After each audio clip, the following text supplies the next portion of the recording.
Silahkan.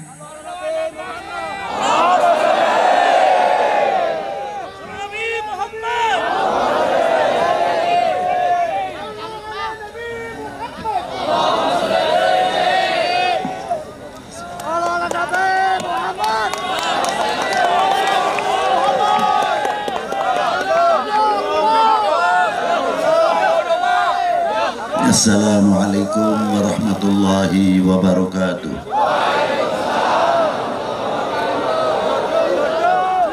Alhamdulillahil awwalu bila ibtida wal akhiru bila intiha. Jami'us sifatil ulya wal izzati wal kibriya. Wassalatu wassalamu ala imami ahli sofa wal wafa. Qutbil anbiya wal awliya Sayyidina wa maulana Muhammadin khairid dawa likulli saqamin wada rahmatan wa shifa fi sirri wal jila wa ala alihi wa sahbihi madamatil ard wa sama amma ba'du. Yang saya sangat hormati beliau Bapak Gubernur Jawa Barat Dr. Honoris Causa Bapak Al-Hajj Muhammad Ridwan Kamil. Semoga beliau diberi panjang umur, sehat walafiat dalam memimpin Jawa Barat khususnya. Begitu pula yang saya banggakan Bapak Bupati atau pejabat Bupati, Bapak-bapak dan Forkominda, Bapak Dandim, Bapak Kapolres, Bapak Danrem, Bapak Barat dan instansi pemerintahan, sipil, TNI, Polri yang selalu kita banggakan, tidak terlepas dari doa. Semoga beliau-beliau dalam membangun bangsa, membangun wilayah yang tidak bisa kita anggap enteng tanpa doa dari kita warga Bekasi khususnya, sehingga Allah Ta'ala menurunkan rahmat, meringankan beban-beban para beliau dalam membangun umat, membangun bangsa, membangun wilayahnya. Dan tidak terlepas pula diberi rezeki yang mudah. Begitu pula yang mendengarkan pengajian pada malam hari ini. Pertaniannya maju, ekonominya maju, yang keadaan sakit di rumah sakit atau di rumah diberi cepat sehat walafiat, yang dalam keadaan sakaratul maut atau di rumah sakit karena sakitnya parah sudah waktunya, semoga mendapat anugerah dari Allah husnul khotimah. Yang di dalam ekonomi bangun jatuh, semoga dimudahkan oleh Allah semuanya. Begitu pula dalam dunia pertanian, bagian daripada ketahanan pangan, diberi semua keberkahan oleh Allah Subhanahu wa Ta'ala, sehingga Indonesia bukan sekadar ketahanan pangan untuk negerinya sendiri, tapi bisa ketahanan pangan, bisa menyalurkan ke negeri-negeri yang wajib kita bantu. Itulah memang sifat Indonesia. Itulah sifat orang-orang Indonesia yang sangat mencintai kepada perdamaian. Juga yang saya hormati para sesepuh, bini sepuh dari para ajengan, daripada para ulama, dan juga tidak terlepas para habaib. Walaupun kami tidak bisa menyebutkan satu persatu, tapi tidak berarti kita mengurangi hormat kami, cinta kami kepada para beliau-beliau. Juga yang saya banggakan, bapak-bapak dari TNI, Polri, Polres, Koramil, Kapolsek. Semoga Allah Ta'ala memberikan kekuatan-kekuatan zahiran wa batinan dalam menjaga keamanan, dalam stabilitas nasional, khususnya hadirin wal hadirat rahimakumullah. Hari jadi bukan sekadar hari jadi. Setiap ada hari jadi pasti akan menguak sejarah. Tidak mungkin hari jadi tanpa sejarah. Asal usul Bekasi semenjak tahun kapan didirikan nama Bekasi, ternyata saya pernah nguping sebelum Masehi itu sudah ada nama Bekasi. Dari itu termasuk kota ini kota tua, penuh atau kaya dengan sejarah. Bagaimana Bekasi pada setelah abad 15, 16, 17 penuh dengan perjuangan-perjuangan dari melawan Portugis sampai VOC. Berapa yang menjadi korban dari setiap perjuangan, sudah sampai mana kita mempelajari tokoh-tokoh tersebut, khususnya yang ada di Bekasi ini. Pastinya di zaman Maulana Syarif Hidayatullah, termasuk perjalanan ketika melawan Portugis di Sunda Kelapa. Di zaman Kanjeng Sultan Agung tidak terlepas dari perjalanan dalam melawan VOC di Batavia atau Betawi sekarang. Menguak sejarah tidak semudah itu. Pasti mempunyai referensi dan lain sebagainya.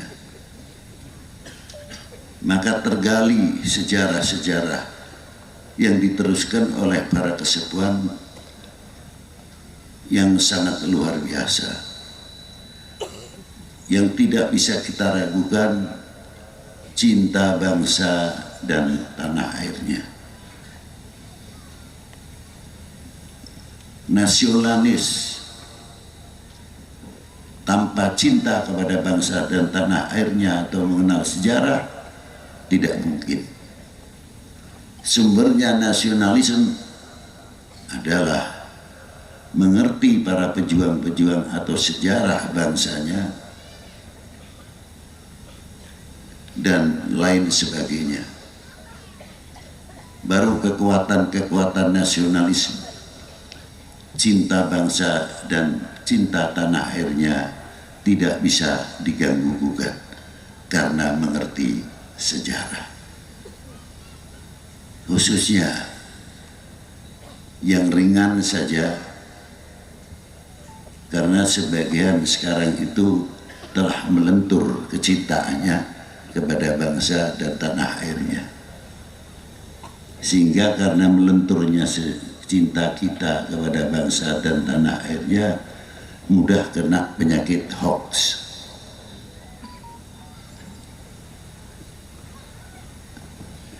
Karena apa? Kalau orang muhibbin atau cinta, Allah Ta'ala berfirman, "Qul in kuntum tuhibbunallah." Kalimah kul di sini untuk baginda Nabi SAW. Semua yang kul ada di dalam Al-Quran untuk baginda Nabi SAW. Bukan kul itu ditujukan siapa pembawa acara atau ustadz atau kiai, tidak. Seolah-olah kalimah kul memerintah dirinya. Hai. Kul kepada Rasulullah untuk menyampaikan kepada umat, itu yang berhak, itu maknanya kul ya habibi, bukan kul si fulan, tidak. Seolah-olah mewakili nabinya atau gimana. Itulah in kuntum tuhibbunallah, bila mana kalian itu mencintai kepada Allah, Allah Ta'ala memerintahkan kepada baginda Nabi SAW, fattabi'uni, katakanlah kepada umatmu, ikuti aku. Tidak menggunakan kata jamak, tapi tidak menggunakan kata mufrad, tapi menggunakan kata jamak. Yang pertama. Tapi untuk baginda Nabi, ketika Allah Ta'ala memerintahkan fattabi'uni, menggunakan kalimatul mufrad, arti perorangan, ikutilah saya, tegas, bukan itu ikutilah kami.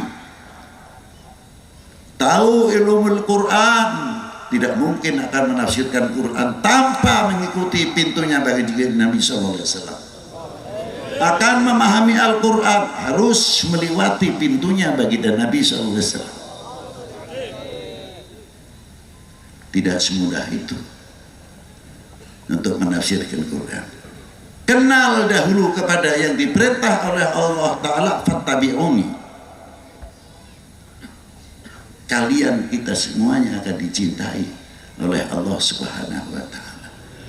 Sahabat bertanya, mata aku mu'minan shadiqan ya Rasulullah. Dijawab oleh baginda Nabi, idza ahbabtallah, selagi engkau mencintai Allah.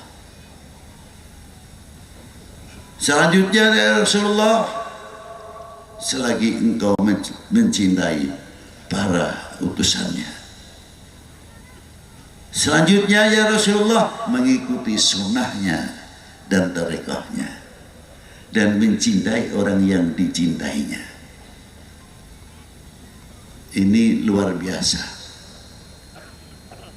Mengapa torekohnya dan mengikuti sunnahnya di nomor dua kan, yang diutamakan adalah mencintai utusannya dahulu Rasulullah, untuk takbir untuk kita semuanya, ibrah, contoh.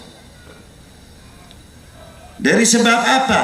Dari sebab orang kalau mencintai kepada tokohnya, kepada pemimpinnya, entah itu dari pejabat sampai ke ulama, para aulia, dan mencintai keluarga, lebih cenderung akan menutupi aibnya atau kekurangan keluarga, dan tidak akan memberikan kesempatan oknum orang lain. Kita selalu akan membuka aibnya bangsa sendiri, tidak akan memberikan kesempatan untuk orang lain untuk ngobok-ngobok bangsa sendiri, karena tertutup oleh bangsa kita sendiri kecintaannya kepada bangsanya. Tapi kalau ini sudah terbuka, sudah kurang hanya simbolis saja kecintaannya, cenderungnya apa? Ya paling asik buka aibnya saudara sendiri. Saya beri contoh cerita wayang. Kita mengambil baiknya, tidak mengambil dari bentuk. Sebelum Krishna atau Krishna menjadi sang noto, sang nata, beliau telah belajar dulu menjadi penata, sehingga ketika beliau menjadi raja atau pemimpin atau tokoh, sudah siap menjadi sang noto, siapapun.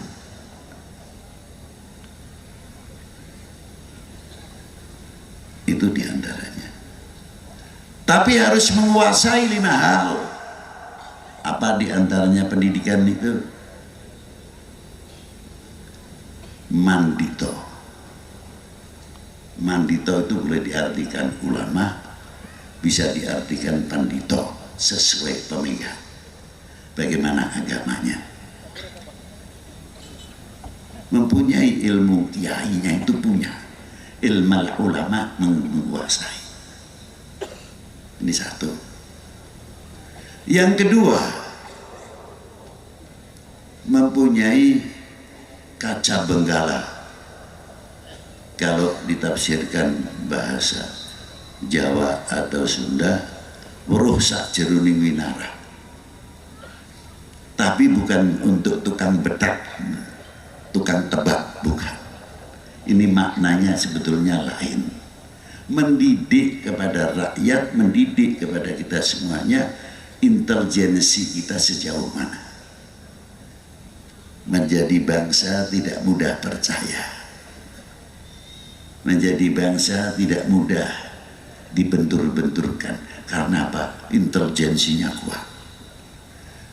Jadi kalau ada satu pohon kok bergerak sendiri, lalu terkadang kita mengambil sikap, wah nggak apa-apa, itu angin. Kalau intelijensinya tinggi tidak mau. Lihat dulu, angin benar atau tidak. Apa ada ularnya? Apa ada hayawan yang lain? Itu orang yang intelijensinya yang tinggi. Tidak mudah percaya begitu saja. Sudah diperhitungkan akibat dan akibatnya. Atau kalau zaman sekarang jual hoax, bikin, kalau tidak melihat ada perpecahan kurang senang. Obok-obok di sana, bikin benturan di sana sini. Sudah berhasil, tinggal lari.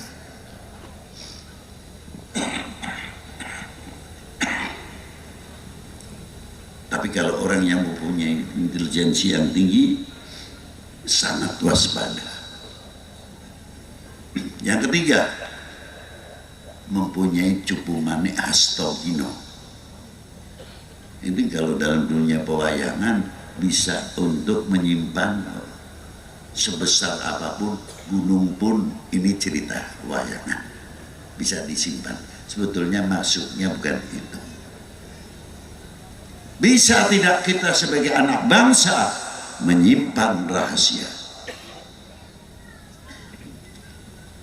Jangan kita menjual keburukan, kejelekan bangsa sendiri sehingga menjadikan kesempatan oleh oknum-oknum yang akan memecah belah Indonesia. Wahai bangsaku yang kubanggakan, relakah tidak kalau Indonesia dipecah belah? Jawab yang keras. Terima kasih. Ini yang penting.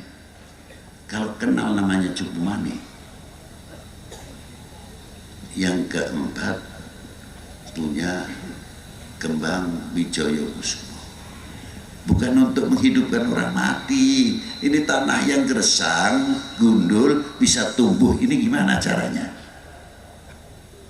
Orang yang kurang intelek menjadi orang intelek. Orang yang wawasannya sempit menjadi luas. Itu untuk menghidupkan itu. Bukan cerita kesaktian. Intisarinya di sini. Yang kelima, mempunyai senjata pamungkas. Kearifan, kebijaksanaan. Itu senjata pamungkas. Tulang punggung Amarto Bima. Beliau juga seorang Panglima Senopati, juga seorang yang agamis. Dia mampu melahirkan 3 hal. Padahal pada waktu itu kalau kita cerita wayang, mana mungkin umur Mahabharata itu 1000 tahun. Sudah lebih kok sudah bisa menceritakan, orang bisa terbang. Dan kalimahnya sudah menggunakan kalimah koco atau kaca, gadut, kaca. kita pahami sinarnya kaca itu ternyata ahli astronomi, ahli antariksa. Tahun-tahun itu dikembangkan oleh Wali Sembilan, sudah begitu hebatnya memberikan satu bekal yang luar biasa, hingga muncul Gatot Kaca, ahli antariksa, ahli IT, ahli dan lain sebagainya.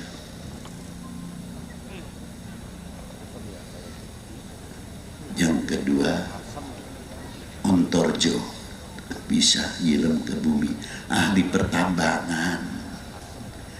Untuk kekayaan kita sejauh mana kita menguak, ahli pertambangan, ahli geologi, vulkanologi, ahli pertanian dan lain sebagainya. Kemana beliau itu sekarang? Yang ketiga, ahli kelautan, Ontoseno, sudah komplit dibekali oleh Wali Sembilan yang dibikin kitabnya namanya Karangan, carangan sampai karangan, sebagian menjadi pakem, pedalangan, mengejawantahkan.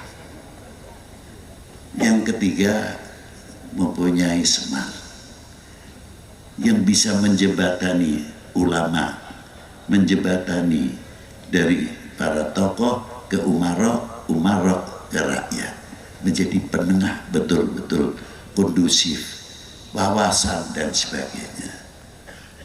Tapi kita tidak semudah itu. Kalau dalam dunia pewayangan pasti ada Sengkuni, ada Durno, ada Togo, mulutnya besar. Inilah yang tukang ngompori ke publik oknum tersebut. Itulah bagaimana membangkitkan tidak cinta kepada TNI, tidak cinta kepada Polri. Masalah kecil saja diangkat supaya apa? Menurun kewibawaan TNI Polri. Belum para ulama, belum umarok, sama begitu kan. Sehingga sewaktu-waktu Indonesia diobok-obok dengan mudah. Karena apa? Kepercayaannya kepada pemerintah kurang, kepercayaannya kepada TNI itu yang melentur, kepercayaannya kepada Polri melentur. Ini sengaja supaya tidak ada kewibawaan. Maka Rasulullah terakhir dalam hadis ini bersabda apa? Kadar bobot iman seseorang tergantung kecintaannya kepada aku. Kalau cintanya kepada Rasulullah luar biasa, cintanya kepada para aulia, para ulama luar biasa, imannya akan semakin kuat, semakin kokoh. Ini. Kalau cintanya kepada bangsa, cintanya kepada negara, cintanya kepada tanah airnya akan luar biasa. Kalau cintanya kepada tanah airnya luar biasa, pasti cinta bangsanya, cinta negara akan luar biasa. Tapi manusia oknum ini nanti bagaimana memikirkan bagaimana cara memecah umat beragama. Bagaimana caranya?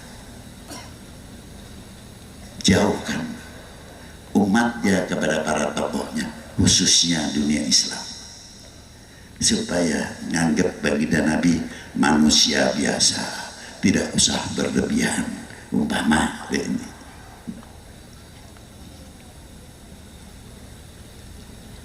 kalau sudah melentur demikian, selawat jauh, maulud jauh, mudah diobok-obok. Begitu pula kalau orang sudah tidak atau kurang percaya kepada pemerintahnya, percaya kepada TNI Polri-nya, cintanya kepada para ulama diobok-obok, semakin melentur, semakin melentur. Disitulah letak umat atau bangsa ini mudah dipecah belah. Alhamdulillah, Bekasi memberikan satu percontohan sebagai kekuatan Apa diantaranya? Membikin satu sarana ibadah yang jelas berbeda-beda, karena itu dinamika yang indah. Kita tadi telah meletakkan batu pertama. Untuk siapa? Untuk Indonesia, khususnya untuk Bekasi.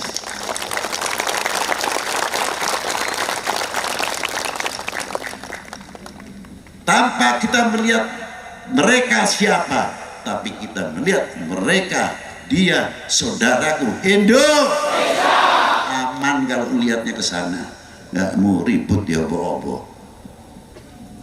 Nah, maka dari itu kita sambung. Baru tadi kita bersama-sama melakukan lagu kebangsaan, tidak?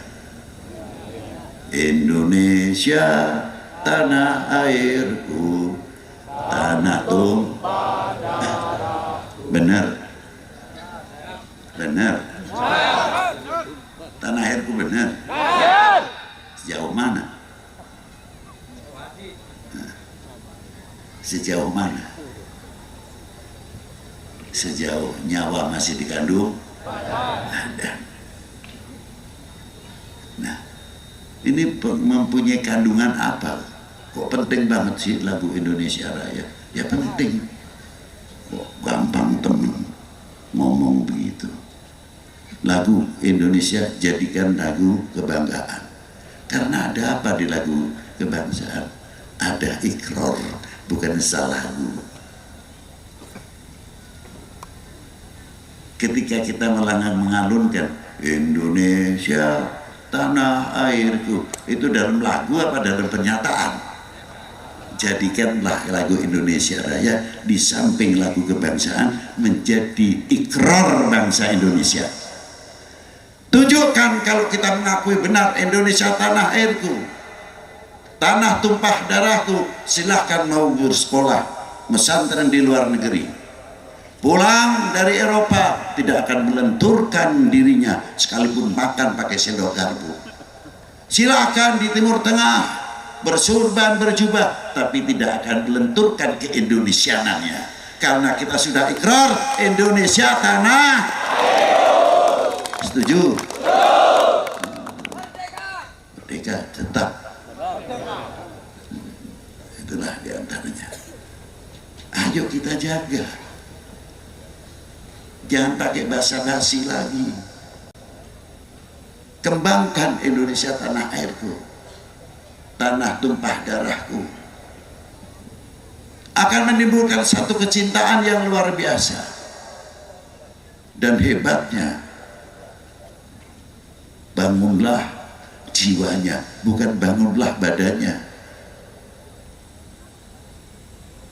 Bangunlah jiwanya dengan apa? Al-iman. Dengan apa untuk ideologi negara? Dengan Pancasila yang di backup oleh kekuatan agama. Apa tidak luar biasa? Ringkas kelihatannya lagu Indonesia Raya, tapi maknanya sangat dalam. Bila mana kita melekat betul-betul kepada cintanya kepada tanah airnya, pasti kita akan gandengan tangan. Untuk apa? Kekuatan pertahanan nasional.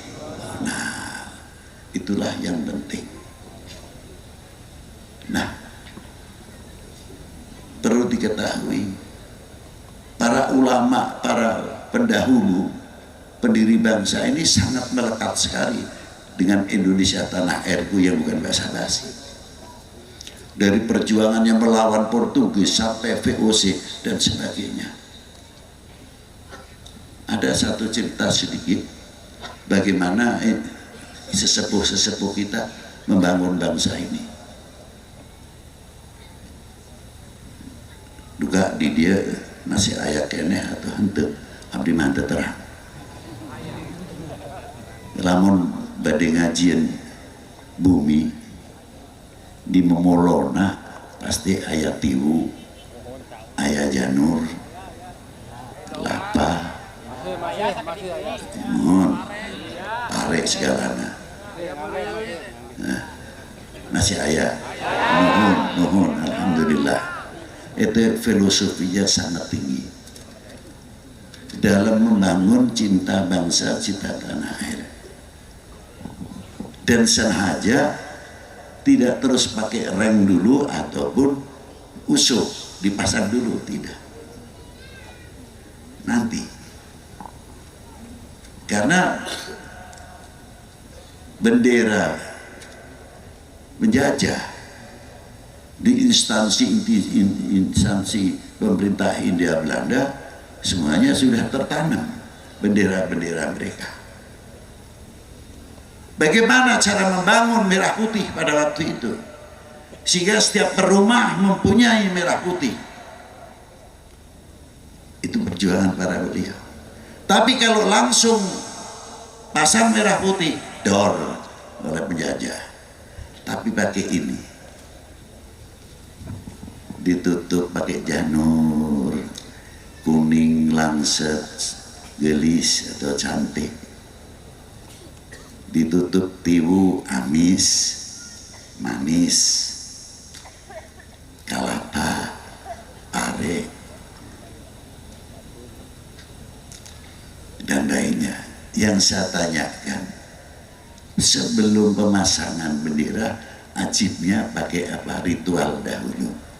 Ada yang pakai panggang ayam, ada yang pakai manakiban, ada yang pakai berjanjen, ada yang pakai maulud tiba dan sebagainya dipasang. Baru dipasang benderanya, dibarutkan. Bahkan ada sampai pakunya itu paku emas. Memberikan satu contoh pada waktu itu. Nah, mari kita perhatikan.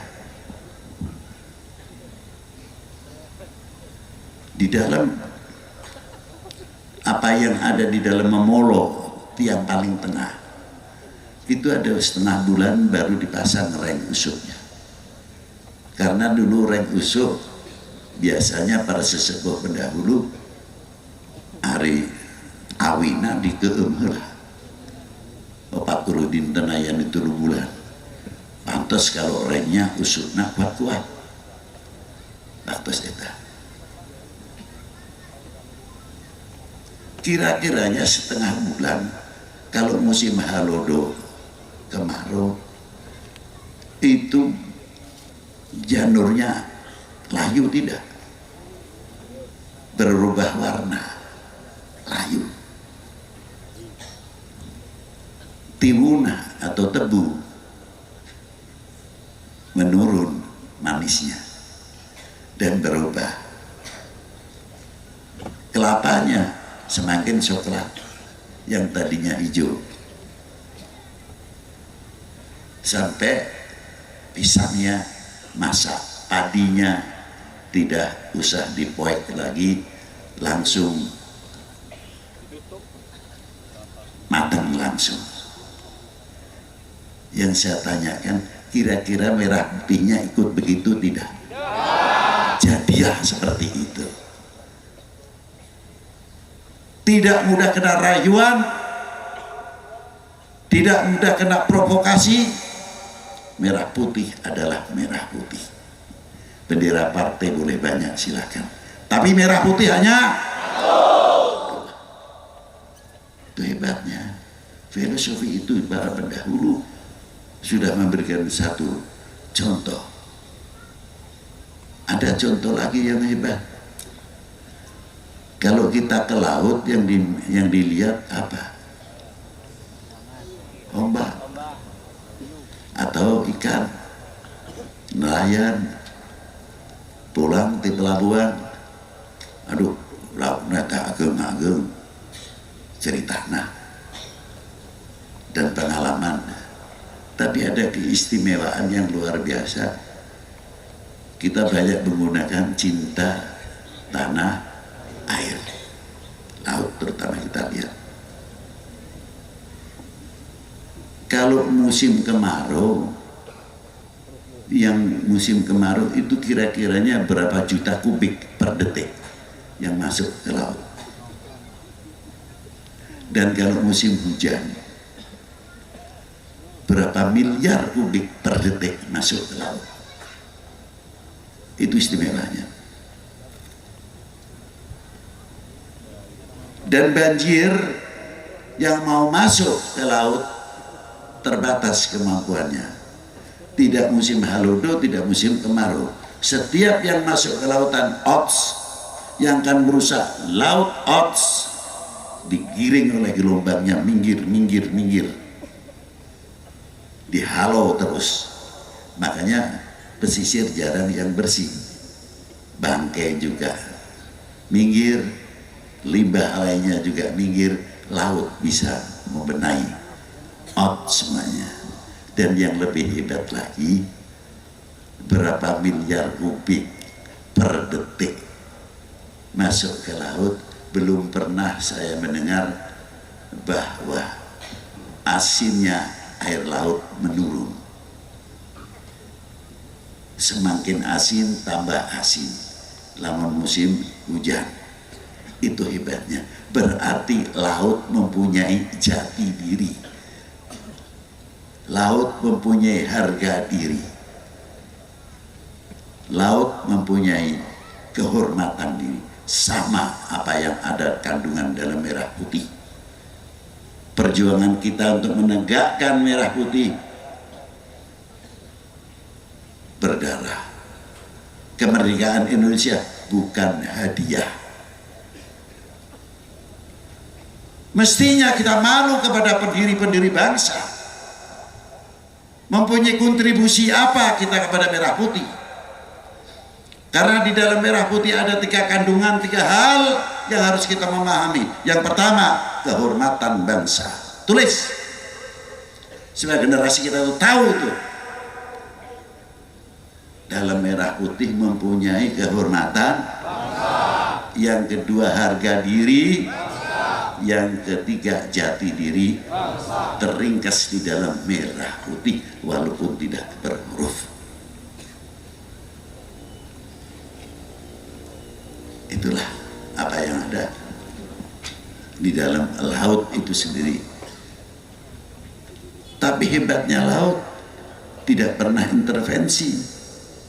Silakan ikan laut hidup ngikuti irama yang ada di laut. Tapi ajibnya ikan yang kita ambil dari laut mestinya cara logika airnya itu asin, sudah tidak perlu asin lagi. Buktinya pada waktu kita bikin gesek atau ikan asin, ikan laut saja cukup masih kok ditambah ikan asin. Mesti diasinin lagi, padahal keluar dari wilayah yang asin. Kan aneh. Mau masak ikan laut pakai bumbunya, pakai garam. Betulnya secara logika ya tidak perlu.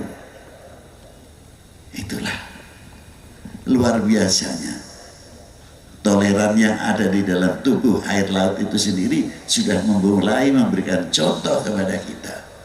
Maka jangan kaget di zaman Wali Sembilan yang mengangkat Malik Ibrahim menjadi Menteri Ekonomi dan Pertanian, Perairan. Ayahnya Sunan Ampel diangkat menjadi Menteri Keuangan. Yang diangkat agamanya berbeda, yang mengangkat agamanya berbeda. Sudah contoh yang luar biasa dari pendahulu. Tinggal kita meneruskan. Tolong jangan sampai kita menjadi bangsa atau umat yang mengecewakan para beliau.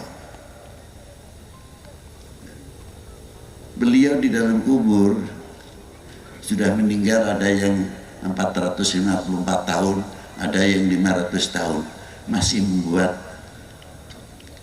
pasar ekonomi, pasar kerakyatan. Lihat tuh Maulana Hasanuddin Banten, lihat tuh luar Batang. Di Banten kalau tidak ada saya Maulana Hasanuddin, apa kira-kiranya ramai itu di makamnya? Tidak ada makam Hasanuddin, Sultan Habib Hussein luar Batang Ali terus. Sunan Gunung Jati malah hebat. Sunan Gunung Jati separuh muslim, separuh non muslim, ada tempatnya. Dan semua rata-rata tempat Wali Sembilan ekonominya maju, kearifan lokalnya juga maju, dan lain sebagainya. Artinya orang yang sudah meninggal sekian tahun masih membangun ekonomi kerakyatan. Orang yang sudah mati sekian tahun masih bisa mempersatukan umat. Siapa? Maulana Syarif Hidayatullah. Bangga kita menjadi bangsa Indonesia. Contoh yang luar biasa. Kapan kita bisa meniru para beliau, sehingga menjadi contoh perkat umat, perkat bangsa, saling nasihat menasihati, kompak rukun membangun ekonominya, pertaniannya, karena kita cinta tanah airnya semakin tinggi. Akhirnya nasionalisme kita muncul. Ini jambu mana Pak? Ini jambu Indonesia. Kok kayak jambu Bangkok, Bangkok sendiri, Indonesia sendirilah. Ini lele mana? Lele Indonesia. Bukan sedikit-dikit lele Bangkok, jambu Bangkok. Yang aneh lagi itu Kates, California. Berapa jam itu naik pesawatnya? Wah. Jadi dikira apa di Indonesia itu tidak punya apa jambu, sampai Katesnya, pisang dan lain sebagainya. Berarti yang untung namanya orang lain. Coba kalau kita meramaikan, memasarkan, merasa memiliki lebih jauh, akan mengatakan apa? Pisang mana Pak? Indonesia. Namanya pisang Indonesia. Ini jambu Indonesia. Keluaran mana? Kerawang. Yang satu jambu ini keluaran mana? Banten. Terangkat nama kota-kotanya. Bukan nama satu yang diangkat. Sehingga kearifan lokalnya dan pasarnya hidup. Nama buah-buahan itu sedikit demi sedikit menanamkan Indonesia tanah airku, tanah tumpah darahku. Ayo kita bangun dengan melalui jalur ekonomi sesuai dengan Indonesia tanah airku. Ini jambu mana? Jambu Indonesia. Bukan dikit-dikit, maaf, Bangkok lagi. Alhamdulillah masih ada pisang Ambon. Alhamdulillah masih ada gula Jawa. Ini kalau sudah gula Jawa jadi gula Bangkok, ya wassalam lah sudah. Nah, inilah. Makanya kita harus meningkatkan ekonomi, diantaranya cintailah pertama dahulu apa hasil karya bumi pertiwi ini. Karena kita sudah ikrar Indonesia tanah, tunjukkan kita selaku bangsa yang memiliki republik ini, Indonesia tanah, namanya berubah sedikit demi sedikit. Itulah akan membangkitkan dunia ekonomi dan dunia pertanian untuk Indonesia. Sekali lagi kita jadi berkat umat, berkat bangsa. Janganlah berikan kesempatan oknum-oknum manusia yang akan memecah belah Indonesia. Terima kasih, itu yang bisa saya sampaikan. Semoga manfaat fid din wa dunya wal akhirah. Bismillahirrahmanirrahim. Allahumma shalli wa sallim ala sayyidina Muhammadin salatan tunjina biha min jamil ahwali wal afat wa taqdi lana biha jamil hajat wa tutahhiruna biha min jamil sayyiat wa tarfa'una biha aqsal ghayat min jamil khairat fil hayati wa ba'dal mamat. Wa sallallahu alaihi wa Muhammadin wa alihi wa sahbihi wa baraka wasallam. Alhamdulillahi rabbil alamin. Assalamualaikum warahmatullahi wabarakatuh.